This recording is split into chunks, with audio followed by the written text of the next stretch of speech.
one of the reasons why, on average, South Africa's maths performance is so incredibly low, because we've got this average approach to paying teachers. So I'm effectively saying we should be paying maths teachers a lot more, because if you want to get math skills and science skills into market, you simply can't average.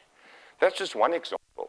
So what if you've got a maths teacher at a school where the school is performing really well and all the students pass, and you've got another maths teacher where the students don't pass? They get paid the same. You're averaging again. Teachers are just paid the same based on a formula that actually enforces averaging. And you ask why our education system isn't world-class or superb? It's a sin of averaging in the first instance. Now I'm going to use inflation. Okay, inflation is an incredibly important figure. CPI is used to set interest rate policy in South Africa.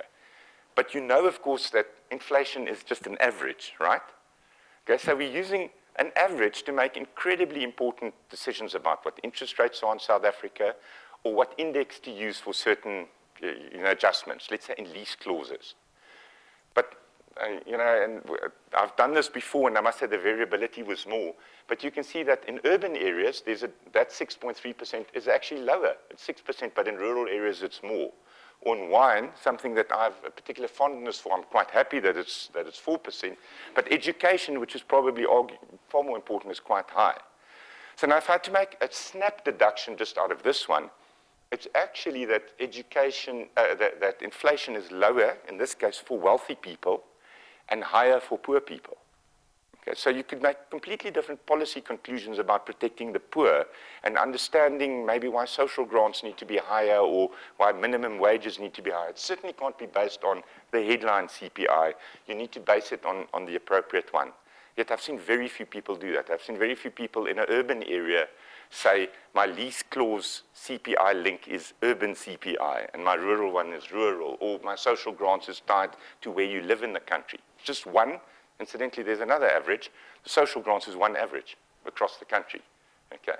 Obviously easy to administer, but doesn't always make conceptual sense. Okay. I've got Paris Hilton here, because I think we shouldn't have Paris Hiltons in the world, and let me explain. Most income tax systems in the world get it that you can't just have one rate of tax, because that would be an average, okay? That just wouldn't make sense if you have incredibly poor people paying the same tax rate as incredibly wealthy people. So most tax systems get this. Let's differentiate, and it's known as a progressive tax system. So the higher up your income, and I've just given you the latest South African tax tables, the tax rate increases from 25 to 30 to 35 to 40, okay? So they get it. But there's one big gap where we average, and it's called estate duty. So very many wealthy people who've built up huge amounts of money die, and their kids get a huge amount of money, I think, for doing nothing, for just being in the Ovarian lottery of having struck it lucky in life. And I think that's completely unfair. What you're doing here is you're disincentivizing entrepreneurship and incentive and hard work, but you're incentivizing trust fund babies. Okay? People who just inherit without really having to. I think in societal terms that's wrong. So I've kind of got a view on this one, which partly influences this.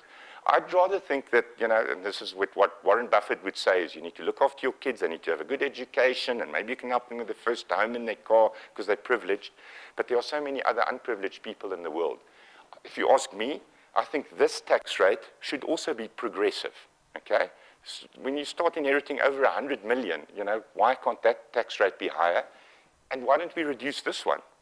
Why don't you have people who are working hard and you incentivize them, and actually also even to spend or donate some of that money in their lifetime? Now, this is a very big ideological debate. In America, the way they fight this, they don't call it estate duty. The Americans are great with these sound bites. They call it the death tax. Okay, and then everybody said, now, why tax me when I die, and so on. So it's a big political thing. So the only point I'm making is actually we're completely inconsistent. We get the progressive system when it comes to income tax, but the moment estate duty, there are people who simply play a flat rate of 20, and that creates people like Paris Hilton.